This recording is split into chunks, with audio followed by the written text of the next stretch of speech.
নমস্কাৰ। আজি আকৌ মই আপোনালোকৰ মাজলৈ আহিলোঁ এটা প্ৰয়োজনীয় কথা পাতিবলৈ। 5 ছেকেণ্ডত আপুনি গম পাওক যে আপোনাৰ শৰীৰটোৰ কাৰণে কাইৰোপ্ৰেক্টৰৰ প্ৰয়োজন হৈছে নেকি। মই 3টা ৰিজন দিম। 3টা ৰিজন যদি আপোনাৰ শৰীৰত দেখা পাইছে তেতিয়াহ'লে আমাৰ লগত আপুনি যোগাযোগ কৰিব পাৰে। প্ৰথম কাৰণটো হ'ল আপুনি এটা ফালে হেলনীয়া হৈ চাওক। যদি এটা ফালে হেলনীয়া হওঁতে আপোনাৰ কোনো দিশত বিষ কৰিছে তেতিয়াহ'লে এইটো এটা চাইন। 2 নম্বৰ, আপুনি ডিঙিটো পকাই চাওক। পকাওঁতে ক্লিক বা ক্ৰেক শব্দ পাইছে নেকি? যদি পাইছে তেন্তে এইটো এটাও চাইন।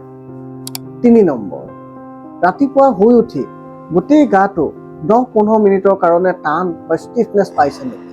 যদি পাইছে তেতিয়াহ'লে এইটো এটা ডাঙৰ চাইন। এইটো সঠিক সময়। এই লক্ষণসমূহ আপুনি ইগনৰ নকৰিব। এই সৰু সৰু লক্ষণসমূহে সমস্যাটো পিছলৈ গৈ ডাঙৰ সমস্যাত ৰূপান্তৰিত কৰিব।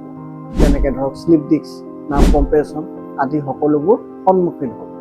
যদি এনেকুৱা ধৰণৰ সমস্যাত আপুনি ভুগি আছে, যদি আপোনাক লাগে কাইৰোপ্ৰেক্টৰৰ প্ৰয়োজন হৈছে, তেতিয়াহ'লে কাইৰোপ্ৰেক্টিক ৰিষ্ট'ৰেটিভ ক্লিনিকৰ লগত যোগাযোগ কৰি আপুনি আপোনাৰ মতামতৰ আৰু আপোনাৰ শৰীৰৰ সম্পৰ্ক হিচাপত আপুনি চিকিৎসা ল'ব পাৰে।